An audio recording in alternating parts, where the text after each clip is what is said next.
আসসালামু আলাইকুম রহমতুল্লাহি ওবরকাতুহু। সম্মানিত দর্শক, আমাদের বর্তমান প্রধানমন্ত্রী জনাব তারেক রহমান সাহেব একটি ভয়ঙ্কর রাজনৈতিক জটিলতার মধ্যে পড়েছেন।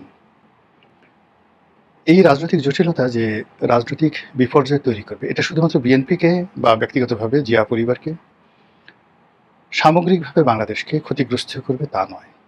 এটা আমাদের এই এলাকার যে জিও পলিটিক্স, বাংলাদেশ, ভারত, পাকিস্তান, এই যে পুরো এলাকা, মায়ানমার, এই এলাকার যে জিও পলিটিক্স, এই জিও পলিটিক্সটিকে আগামীতে বিপর্যয়ের মুখে ফেলে দেবে। এখন রাজনীতির সমীকরণ যে জায়গাতে দাঁড়িয়ে আছে, এই সমীকরণের অব্যবহিত পরিণতিতে এই দেশটি কি হতে যাচ্ছে। এখানে তালেবান সরকারের মতো একটি দক্ষিণপন্থী সরকার ব্যবস্থা কায়েম হতে পারে, পাকিস্তানের মতো একটি military dictatorship under the cover of democracy. পাকিস্তানে যেভাবে এখন মার্কিন যুক্তরাষ্ট্রের তাবেদার সেনাবাহিনী, সেনাবাহিনীর তাবেদার একটি সরকার, সরকারের তাবেদার একটি বিরোধী রাজনৈতিক গ্রুপ, যেভাবে পাকিস্তান চলছে। এর বাইরে আপনি চলে যেতে পারেন একেবারে অ্যাজ লাইক মিশরের মতো, সেখানে আব্দুল ফাত্তাহ সিসি যেভাবে মিশরটি চালাচ্ছেন ঠিক সেইভাবে। যদি প্রেজেন্ট টেন্স বাদ দিয়ে আপনি অতীতে যান, তাহলে আপনি চিলিতে পিনোশে, ইন্দোনেশিয়াতে সুহার্তো, কিংবা জেনারেল নেউইন বা উ মং মং খা, তারা যেভাবে মায়ানমার চালিয়েছেন, ঠিক একই একটা পরিণতি আমাদের এই 18 কোটি মানুষের দেশে তৈরি হতে যাচ্ছে।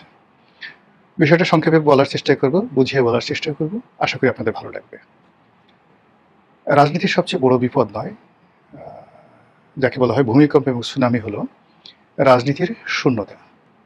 প্রকৃতি সবকিছু সহ্য করে, কিন্তু কোনো অবস্থাতেই শূন্যতা পছন্দ করে না। বায়ুমণ্ডলে যদি শূন্যতা হয়, সেখানে ঘূর্ণিঝড় হয়, কালবৈশাখী হয়। সমুদ্র পৃষ্ঠে যদি শূন্যতা তৈরি হয়, মহাবিপর্যয় তৈরি হয়ে যায়। সমুদ্র পৃষ্ঠ বাদ দিয়ে যদি আপনি সমুদ্রের তলদেশে কোনো শূন্যতার তৈরি হয়, সঙ্গে সঙ্গে সেখানে ম্যারিয়ানা ট্রেঞ্চ এর মতো গভীর খাতের তৈরি হয়, আর সেই ট্রেঞ্চের মধ্যে পৃথিবীর সবচেয়ে বড় পর্বতমালা অলিম্পাস তৈরি হয়ে যায়, এবং সেটা পার্মানেন্টলি এরকম একটা পরিস্থিতির সৃষ্টি করে। যেমন ধরুন, আপনাকে বলা হয় যদি আকাশে যেভাবে ব্ল্যাক হোল তৈরি করে পার্মানেন্টলি, এই ব্ল্যাক হোল কখনো মরে না, সব মরে যায়, আকাশে সব কিছু মরে যায়, তারাও মরে যায়, চন্দ্র, সূর্য, গ্রহ, তারা, নক্ষত্র, একটা নির্দিষ্ট সময় আছে, কিন্তু কখনো ব্ল্যাক হোল কখনো মরে না। একইভাবে এই মহাবিশ্বের যেখানে এরকম ব্ল্যাক হোলের মতো প্রকৃতিতে ঘটনা ঘটে, সমুদ্রের নিচে যখন এই ঘটনাটা ঘটে, সেখানে বারমুদা ট্রায়াঙ্গেলের মতো একটি ট্রায়াঙ্গেল তৈরি হয়ে যায়, যেটা কিয়ামত পর্যন্ত ভয়ঙ্কর আস হয়ে থাকে। আবার শূন্যতার কারণে মরুভূমি তৈরি হয়, শূন্যতার কারণে আমাজন জঙ্গল তৈরি হয়ে যায়। প্রকৃতি কখনো শূন্যতা পছন্দ করে না, সেই জায়গা পূর্ণ করে ভয়ঙ্কর কোনো একটা কিছু দ্বারা।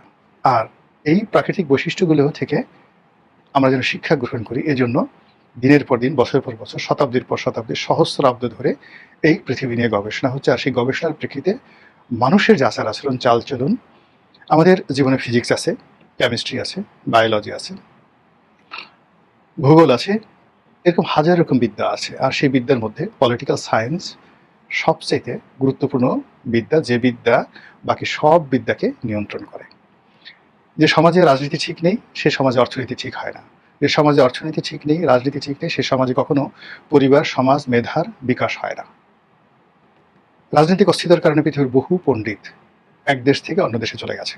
সেই দেশে গিয়ে, যে দেশে ভালো, সেই দেশে গিয়ে তারা সভ্যতা গড়ে তুলেছে। আমরা ঠিক সেরকম একটা শূন্যতার মধ্যে পড়েছি। আমাদের দেশে রাজনীতির পরিপূরক আওয়ামী লীগের পরিপূরক বিএনপি, বিএনপির পরিপূরক আওয়ামী লীগ, এই দুটো রাজনৈতিক দল যখন সক্রিয় থাকে, তখন সঙ্গে সঙ্গে আরও 20টি রাজনৈতিক যে কণ্ঠস্বর, সেগুলো বুলান্ত হয়ে যায়। এখন আওয়ামী লীগের জমানাতে প্রাণান্তভাবে চেষ্টা করা হয় যে বিএনপিকে দুর্বল করার জন্য। এখন সেই দুর্বল বিএনপির হাতে যখন আমরা ক্ষমতা দিয়েছি, তখন সেই দুর্বলের যে অত্যাচার, সেটা কতটা ভয়ঙ্কর হয়, সেটি বর্তমান জমানাতে আপনারা দেখতে পাচ্ছেন এবং আগামীতে দেখতে পাবেন। ফলে কি হলো, সন্ত্রাস, চাঁদাবাজি, মাস্তানি, কোনো একটা জায়গাতে কোনো চেইন অফ কমান্ড নেই। আমাদের দেশে এখন সন্ত্রাসীরা মুছে তা দিচ্ছে, ধরার পরে নজিরবিহীনভাবে শীর্ষ সন্ত্রাসী যুব দলের নেতাকে, সরকারি দলের নেতাকে খুন করার পর মোছে তা দিচ্ছে, আর তামিল সিনেমার নায়কের মতো পুলিশের গলা কেটে ফেলা হবে এইভাবে হুমকি দিচ্ছে। প্রধান শিক্ষক, principal, vice principal, vice chancellor, does not matter, মন্ত্রী, এমপি, কোনো সমস্যা না। যেখানে শক্তিশালী লোক আছে সেই শক্তিশালী লোক সরকারি কোনো পদ পদবীকে কেয়ার করছে না, তার গাল আর পিঠ একত্র করে দিচ্ছে। এখন প্রধানমন্ত্রী হন, প্রধানমন্ত্রীর পরিবারের সদস্য হন, ডাজ নট ম্যাটার, কেউ আপনাকে সমীহ করছে না, যে যার মতো করে। এখন কৃষককে যে ভাষায় গালি দিচ্ছে, প্রধানমন্ত্রীকে একই ভাষায় গালি দিচ্ছে। একজন সম্মানিত মহিলাকে যে ভাষায় গালি দিচ্ছে, একজন খেটে খাওয়া কিংবা ধরুন কুলবধূ, পথবধূ অথবা আরও অনেক কিছু, তাদেরকে একই ভাষায় গালা দিচ্ছে, তৃতীয় লিঙ্গের লোকদেরকে গালিগালাজ করছে। এই যে জিনিসগুলো বিস্তার লাভ করছে জাস্ট লাইক করোনার মতো, সেটা রাজনীতির শূন্যতা থেকে। যখন কোনো একটা সমাজে, কোনো একটা রাষ্ট্রে, কোনো একটা সেক্টরে কোনো প্রতিদ্বন্দ্বী না থাকে, প্রতিযোগিতা না থাকে, তখন তার বিকাশ হয় না। এজন্য এই পৃথিবীতে বর্তমান জমানাতে কেবলমাত্র নিজেদেরকে প্রতিযোগিতার মধ্যে রাখার জন্য অনেক বড় বড় giant company billion billion dollar খরচ করে তারা নিজেদের প্রতিদ্বন্দ্বী তৈরি করে। জাস্ট একটা উদাহরণ দিই, চীনের একটা কোম্পানি আছে যারা সারা দুনিয়াতে পোর্ট, যে এই যে আমরা যে বন্দর পরিচালনা করি, বন্দরের যে ইকুইপমেন্টগুলো রয়েছে সেই ইকুইপমেন্টগুলোর 90% তারা একা সাপ্লাই করে, এবং এই পৃথিবীতে তাদেরকে চ্যালেঞ্জ দেওয়ার মতো কোনো শক্তি নেই, একচেটিয়াভাবে তারা ব্যবসা বাণিজ্য করে যাচ্ছে। এই কোম্পানি সাম্প্রতিক সময়ে $20 বিলিয়ন, আবার আমি বলছি 20 বিলিয়ন, $20 বিলিয়ন, তার একটা ফান্ড এই কোম্পানি তৈরি করেছে তাদের প্রতিদ্বন্দ্বী কোম্পানিকে সাহায্য করার জন্য, যেন তারা মার্কেটে তাদের সাথে কম্পিটিশন করতে পারে। কারণ তারা জানে যে এরকমভাবে যখন একচেটিয়াভাবে সে কোনো ব্যবসা করা হয়, তখন সঙ্গে সঙ্গে সেই কোম্পানিটি বিলীন হয়ে যায়। অতীতে যে কোম্পানিগুলো, প্রতিষ্ঠানগুলো একচেটিয়াভাবে এরকম কাজ করেছে, সমস্ত প্রতিদ্বন্দ্বী শেষ করে ফেলেছে, সঙ্গে সঙ্গে তাদের পতন হয়ে গেছে। রাজনীতিতে এই জিনিসটা আরও প্রবল। রাজনীতিতে প্রথমত আপনাকে শক্ত প্রতিদ্বন্দ্বী থাকতে হবে, এটার একটা ইফেক্ট, যেটা এক মুহূর্তে বিএনপির কোনো শক্ত প্রতিদ্বন্দ্বী নেই। দ্বিতীয়ত হলো বিএনপির যে সকল সাজানো গোছানো অনুগত প্রতিদ্বন্দ্বী রয়েছে, সেই অনুগত প্রতিদ্বন্দ্বীর কারণে কি হচ্ছে, যারা তথাকথিত বিরোধী দল, এই তথাকথিত বিরোধী দল এবং সরকারি দল, তাদের উভয়ের যে কোয়ালিটি নষ্ট হচ্ছে, ইমেজ নষ্ট হচ্ছে, তাদের সামাজিক মান মর্যাদা নষ্ট হচ্ছে। আজ থেকে 1 বছর আগে জামাতের একজন নেতা বা বিএনপির একজন নেতা, এই সমাজে যতটুকু তাদের অ্যাকসেপ্টেন্স ছিল, এখন বিএনপি এবং জামাতের যে কোনো নেতা বলেন বা এমপি মন্ত্রী বলেন, তাদের এই 1 বছর আগে তাদের যে ইমেজ ছিল দলের ভিতরে এবং দলের বাইরে, এটা এখন একেবারে শূন্যের কোঠায়। গত 1 বছরে আমরা ইন জেনারেল, সেটা শেখ হাসিনা বলেন, গোলাম মোল্লা রনি বলেন, এটা অন্য যে কোনো মন্দ লোক বলেন, আমাদের এই সমাজে প্রত্যেকটা মানুষই যে যার অবস্থান থেকে ইজ্জত হারিয়েছে, সম্মান হারিয়েছে, মর্যাদা হারিয়েছে। গেইন যদি কিছু করে থাকে, সেটা হলো অসম্মানিত হওয়া এবং বেজ্জতি হওয়ার মতো যে ধরনের ন্যারেটিভ দরকার, গত 1 বছর ধরে সেই ন্যারেটিভগুলো অলমোস্ট মসজিদের ইমাম থেকে শুরু করে মন্দিরের পূজারী থেকে শুরু করে প্যাগোডার সেই যিনি অধিকর্তা রয়েছেন, সবার একই অবস্থা। এই জিনিসটা শুরু হয়েছে রাজনীতির এই ভারসাম্যহীনতা থেকে, রাজনীতির সেই যে মরণ ফাঁদ যেটা তৈরি হয়ে গেছে, ইমব্যালেন্স সিচুয়েশন তৈরি হয়ে গেছে, তার কারণে।